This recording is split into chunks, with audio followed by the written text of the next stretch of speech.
l'autre jour, j'ai vu comment Dieu travaille déjà avec vous.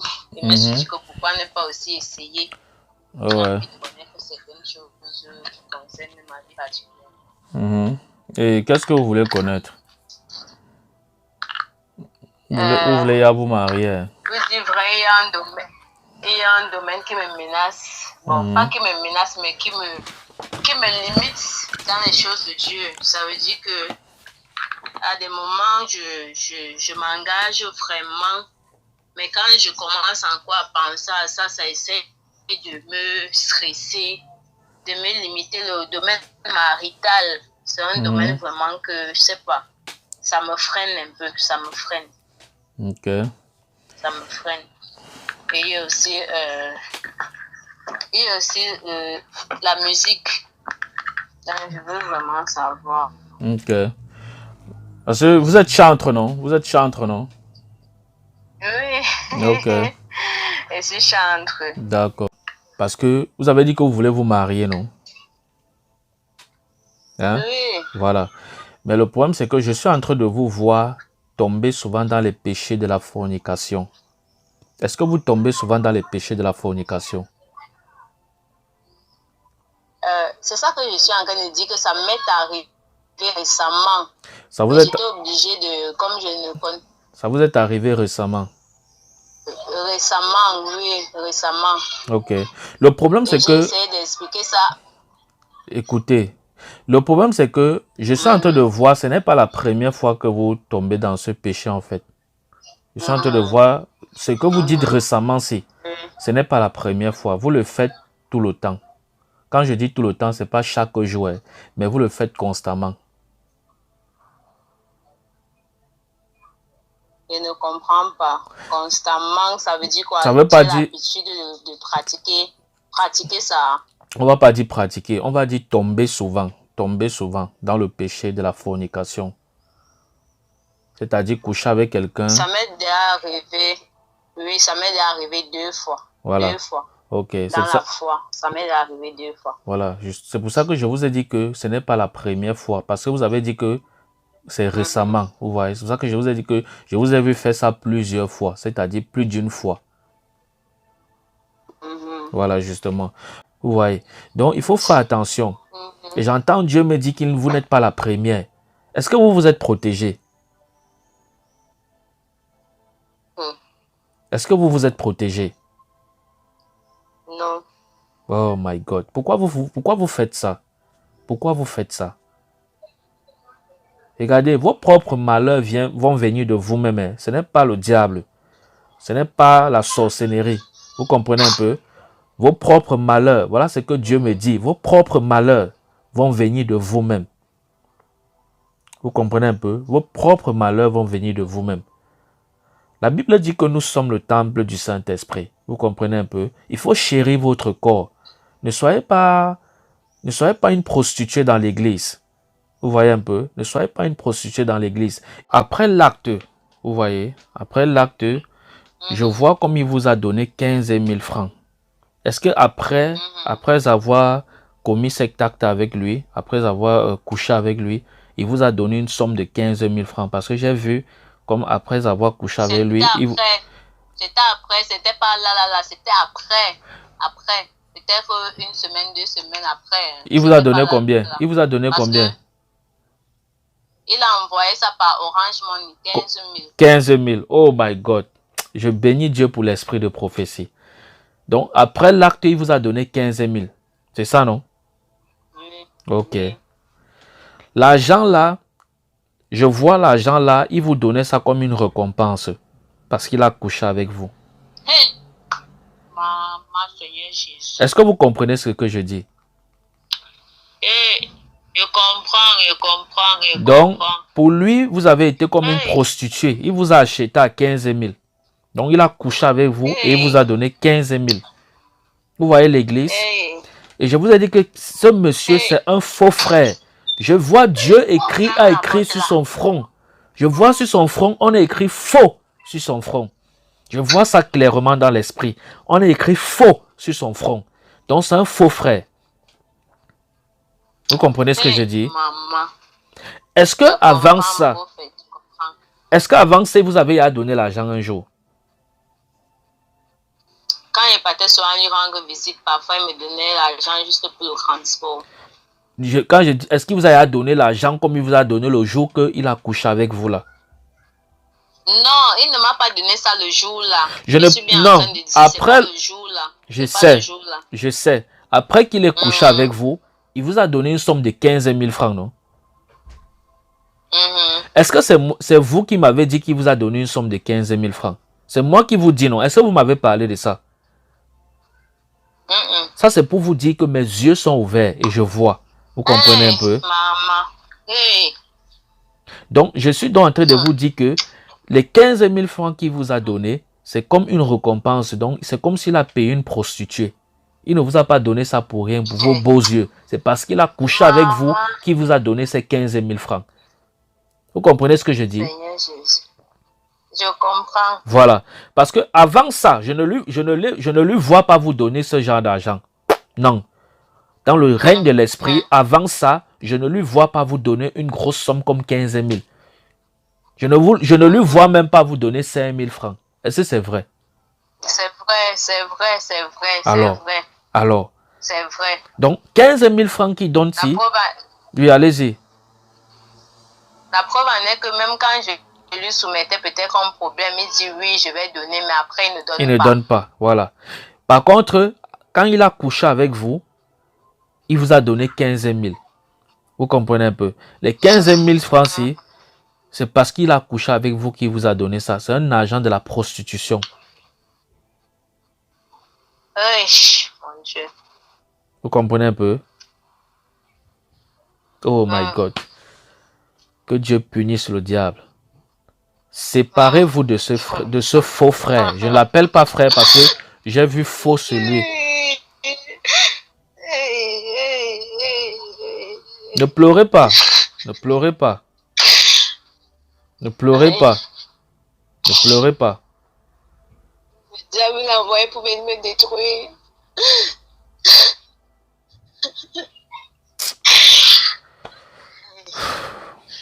Ne pleurez pas. Ne pleurez pas. Donc, c'est ce que je disais tout à l'heure. Que séparez-vous de ce frère. De ce faux frère. Ce n'est pas un frère. Parce que j'ai vu, on a écrit faux sur son front. Séparez-vous de lui. Effacez son numéro dans votre téléphone. N'ayez plus jamais de contact avec lui. J'ai supprimé ça. J'ai supprimé ça depuis le matin. Parce que même ce matin, il a commencé à me parler mal et tout ça. J'ai supprimé ses numéros. Voilà. Séparez comme ça là. Et ne parlez plus avec lui. Ne soyez plus en contact avec lui. Bloquez ce numéro partout. Ne soyez plus jamais en contact avec lui. Écoutez l'Esprit de Dieu. Je suis en train de voir que si vous continuez à être en contact avec lui, il va encore coucher avec vous. Vous allez encore tomber dans le péché là. Et il va encore vous donner l'argent et vous allez prendre. Même comme vous pleurez là maintenant. Est-ce que vous comprenez ce que je dis? Je comprends. Donc séparez-vous de lui. Séparez-vous complètement. Coupez la relation avec lui. Ne parlez plus avec lui. Vous avez compris, non? Vous avez dit que c'est un homme en tenue, non? Ne parlez plus avec lui. Séparez-vous de lui. C'est un faux frère. Il va vous amener en enfer. Il va vous entraîner en enfer. Et vous n'êtes pas la seule sœur avec laquelle il fait cette connerie-là. Cette abomination-là. Donc séparez-vous de lui. Séparez-vous de lui. Vous avez compris? Et allez faire un bilan de santé. Allez faire un bilan de santé. J'entends comme syphilis. Allez faire un bilan. Allez faire un bilan de santé. Pour le problème de syphilis. C'est vrai? C'est vrai parce que quand on avait fini de commettre l'acte, ça ne m'a pas fait une semaine, j'ai commencé à sortir des démangeaisons. Oh my God. Oh mon Dieu. Donc c'est vrai, c'est vrai. Oh my God. Père, je prie que le diable soit puni davantage au nom de Jésus-Christ de Nazareth. Je prie que ton église soit sanctifiée. Que toute personne qui commet l'abomination dans ta maison, Seigneur, je prie qu'il soit exposé dans le nom puissant de Jésus-Christ de Nazareth. Donc, quand vous avez fini avec lui, vous avez commencé à sentir les démangeaisons, non? Oui, je me suis même plaint chez lui. Voilà, ça c'est la syphilis. Dieu m'a montré la syphilis. Je vous ai dit ça tout à l'heure. Allez faire un bilan de santé. Vous allez voir ce que le docteur va vous dire. Vous avez les problèmes. Ça, c'est, j'ai vu la syphilis. Est-ce que vous comprenez ce que je dis? Mes yeux sont ouverts. Seigneur, je bénis ton nom pour l'esprit des prophéties. Est-ce que vous m'avez dit ça que vous avez la démangeaison? Que quand vous avez fini de coucher avec lui, après, vous avez les démangeaisons. Est-ce que vous m'avez dit ça? Non, et après maintenant, j'ai commencé à avoir l'écoulement comme j'étais un peu stupéfaite parce que je voyais l'écoulement comme du peu, ce n'était pas du spermatozoïde, je suis du corps. Je voyais du liquide, ça ne faisait que sortir. Oh my God. Donc, je me suis posé plusieurs questions, mais à lui, je n'ai pas parlé de ça parce que je connais comment le spermatozoïde est. Donc, je marche comme ça là, à la maison, comme ça sort seulement. Blanchâtre, la couleur du purge. Mais j'ai humé sans santé. Depuis, je me suis posé plus. Oui, donc il vous a donné une maladie sexuellement transmissible. Et j'ai vu comme la syphilis. Donc, allez à l'hôpital et faites un examen de santé sur la syphilis. Vous comprenez, non? Faites un bilan de santé sur les examens. Vous êtes médecin, non? Vous faites dans la médecine, non? Hein? Vous êtes infirmière. Ok. Ok, vous êtes infirmière. Je disais que dernièrement même, je disais que je vais aller faire le PCV une seule fois parce que les démangeaisons là, c'est depuis que je n'avais plus jamais ressenti le genre de démangeaison là. Et je lui avais dit ça directement. Il lui a dit ça. Il vous a donné la maladie. Allez faire ce bilan de santé, mais je vais prier. Le Seigneur va vous restaurer. Vous comprenez? Père, je prie que toute maladie, Père, ta fille est tombée. Elle a reconnu. Je prie que toute maladie que ce faux frère a mis en elle, Seigneur, je prie que son vagin, que son sexe soit lavé par le sang de Jésus. De toutes ces démangeaisons, au nom de Jésus-Christ de Nazareth, je prie que son vagin soit lavé. Je prie que son sexe soit lavé par le sang de Jésus. De toute cette maladie, au nom de Jésus-Christ de Nazareth, au nom de Jésus-Christ de Nazareth, reçois ta délivrance maintenant, au nom de Jésus-Christ de Nazareth. Au nom de Jésus-Christ de Nazareth, que toute cette démangeaison te libère au nom de Jésus. Dieu est en train de me dire que ces choses-là, c'est les conséquences du péché. Quand je priais là, Dieu me dit que ces choses-là, c'est les conséquences du péché. Donc, ce qui s'est passé avec vous, ne jouez plus jamais. Ne vous amusez plus jamais. Vous avez compris, non? Faites beaucoup attention. N'allez plus jamais rendre visite à un frère. Faites attention. C'est fini, c'est fini. Ne le faites plus jamais. Vous allez détruire votre relation avec Dieu. En plus, vous êtes une chantre à cause des conneries. Maintenant, vous avez vu quelques plaisirs. Maintenant, regardez comment vous êtes en train de souffrir. Vous avez les démangeaisons, vous avez les maladies qui vous ont mis en vous. Vous voyez. Il faut faire attention. Vous comprenez un peu. Voilà. Donc, c'est ça. C'est ça. Donc, même les démangeaisons, là, j'ai prié. Le Seigneur va vous restaurer de ça. Mais allez quand même faire cet examen. Ça, c'est pour que vous confirmez encore la peau. Donc, en fait, vous avez même confirmé parce que vous ressentez ça sur vous. C'est ça, non? Il n'y a pas de problème. Donc, allez faire le PCV que vous avez dit là. Il y a trop de bruit là. Il y a trop de bruit.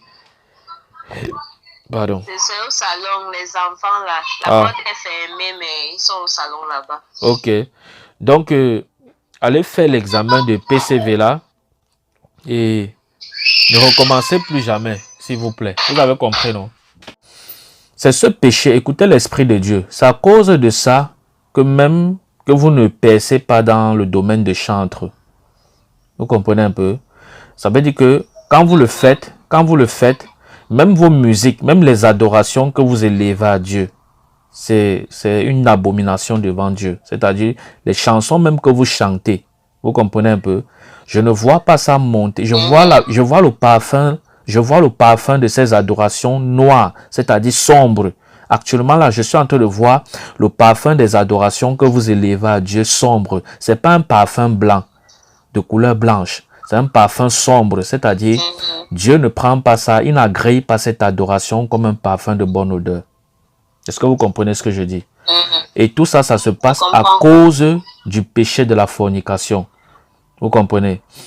La Bible dit que élevez des cantiques nouveaux à Dieu, mais avec des cœurs purs, avec une vie pure. Quand vous élevez un cantique à Dieu et que la vie que vous menez ne reflète pas ou alors n'est pas favorable aux conditions que le Seigneur nous a données, ça devient autre chose. Vous voyez un peu. Donc, votre problème, ça ne vient pas de loin, ça vient de vous-même. C'est-à-dire, c'est à cause, et je suis en train de voir, j'entends comme si vous mentez souvent. Vous avez l'habitude de mentir. Est-ce que vous mentez? Non. Vous ne mentez pas. Vous êtes sûr que vous ne mentez pas? Je n'ai pas l'habitude de mentir. Vous mentez ou pas? Vous mentez ou pas? Soyez sincère. Moi, je suis en train de vous voir mentir. Je vous vois souvent mentir. Quand je dis mentir, ne croyez pas en fait que ce soit seulement à l'église. Hein. Dans votre vie quotidienne, dehors, hors de l'église. Parfois, c'est pour trouver des excuses face à certaines situations. Est-ce que vous mentez? Peut-être pour trouver des excuses. Voilà. Voilà. Il faut pas mentir que je prends vraiment le temps que non, je vais mentir. Non. Je vais mentir telle personne, je vais mentir. Non, ce n'est pas de ça qu'il est question. Vous avez écouté que vous êtes dans la consultation prophétique. Vous voyez. Et mes yeux sont ouverts, je vois. Quand Dieu me parle, ne dites pas non. Vous comprenez? Parce que la consultation prophétique, ce n'est pas pour vous humilier. Vous dites la vérité, vous confessez, après on prie, Dieu vous délivre. Ce n'est pas une condamnation. On n'est pas ici pour condamner quelqu'un. Vous comprenez un peu? Le Seigneur veut que vous soyez libre. J'ai vu, Dieu me dit que vous mentez. Vous êtes quelqu'un qui ment. Mais vous me dites non. Après vous dites oui. Vous voyez qu'il y a un problème. Vous voyez? Soyez sincère. Je ne suis pas là pour vous condamner. Même quand je vous ai dit que je vous vois commettre la fornication, ce n'est pas pour vous condamner. C'est pour prier pour vous, pour que vous soyez délivrés. La consultation prophétique, la prophétie vient pour restaurer. C'est-à-dire quand Dieu révèle les choses cachées que vous faites dans le secret, vous voyez que les hommes de nature ne peuvent pas voir si ce n'est Dieu qui le révèle. C'est parce que Dieu veut qu'après, on prie pour vous pour que vous soyez restaurés. Est-ce que vous comprenez ce que je dis? C'est pas... Donc, sentez-vous libre. C'est pas... On n'est pas là pour vous condamner. Vous comprenez un peu? Voilà, c'est pour la délivrance. Et toutes ces choses, je suis en train de dire ça parce que le Seigneur est en train de me faire comprendre que c'est toutes ces choses-là qui vous bloquent même sur votre mariage. Ce n'est pas qu'on a attaché votre mariage dans votre village. C'est à cause de la vie que vous menez qui n'est pas totalement agréable à Dieu. C'est ça qui vous bloque vous-même. Est-ce que vous comprenez? Je comprends. Voilà, donc c'est ça le problème. Donc ne croyez pas que quand je vous donne une prophétie, c'est pour vous condamner après. Non, c'est pour prier pour vous, pour que le Seigneur vous libère. Parce que votre vêtement spirituel n'est pas propre. Actuellement, je vois 1, 2, 3, 4. Non, 1, 2, 3. Il y a comme 3 taches sur vos vêtements. Donc, il faut laver votre vêtement spirituel. Vous comprenez un peu? Il faut laver votre vêtement spirituel. Votre vêtement spirituel, c'est ça qui doit refléter la gloire de Dieu.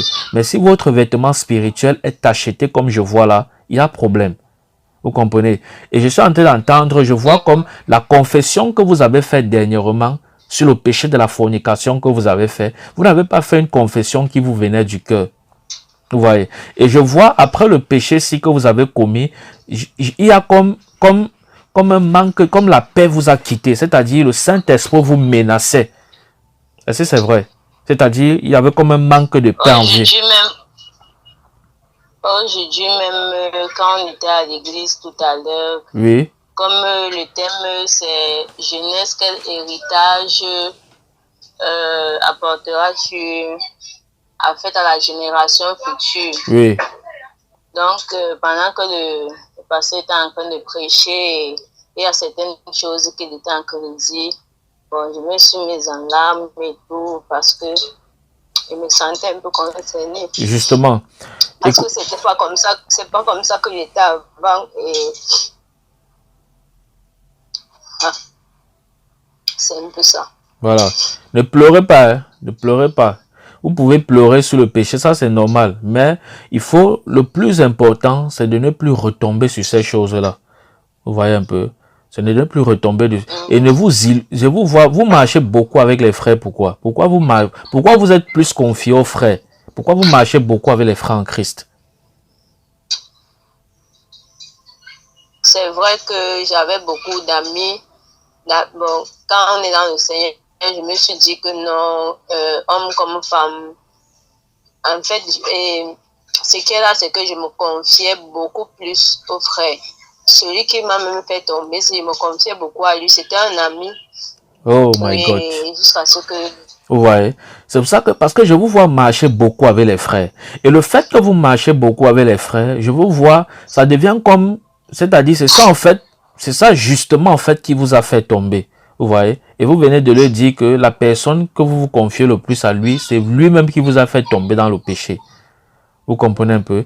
Donc, il faut, ça, ce ne sont pas des frères avec qui il faut marcher. Il faut vous séparer de ce genre de personnes.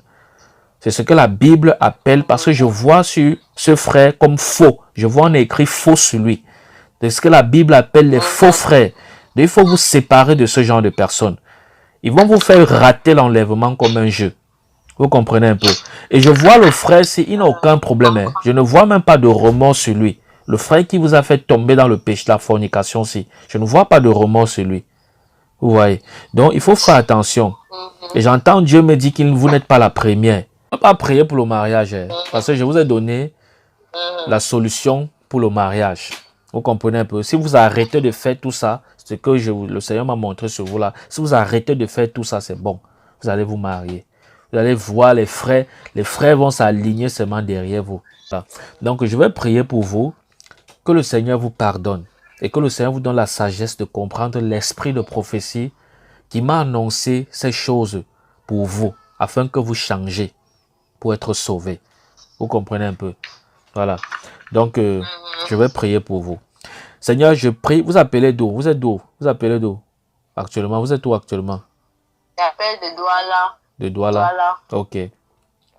Seigneur, je prie pour ta fille depuis Douala au nom de Jésus-Christ de Nazareth.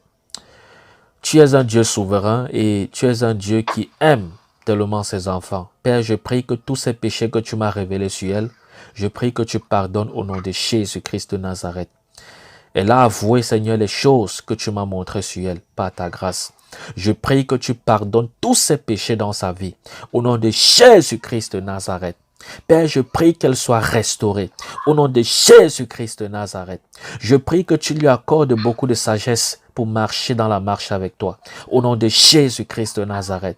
Je prie que tu mettes, Seigneur, les paroles dans la bouche de ton serviteur, dans l'église où elle persévère, afin qu'il puisse gérer cette affaire dans de bonnes conditions, au nom de Jésus-Christ de Nazareth. Merci Seigneur parce que tu le fais. Merci pour ta grâce. Merci parce que tu le fais. Père, je prie qu'il en soit ainsi au nom de Jésus.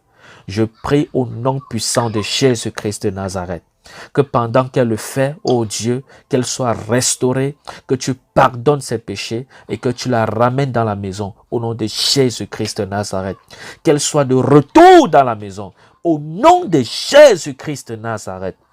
Merci Seigneur parce que tu le fais au nom de Jésus-Christ de Nazareth. Alléluia. Père, je prie que la sainteté soit le partage de tout enfant de Dieu dans le monde. Je prie que toute personne comme elle qui se livre encore dans le péché, Père, je prie que tu délivres au nom de Jésus-Christ de Nazareth. Au nom de Jésus-Christ de Nazareth. Merci parce que tu le fais. Pardonne cette personne avec qui il a commis cet acte. Seigneur, pardonne au nom de Jésus-Christ de Nazareth. Et amène cette personne, Seigneur, dans la repentance au nom de Jésus-Christ de Nazareth. Au nom de Jésus-Christ de Nazareth. Amen. Amen. Voilà. Donc, vous faites ce que je vous ai dit. Vous avez compris? Voilà. Et sur ça, vous passez une bonne soirée. OK? Merci, merci. OK.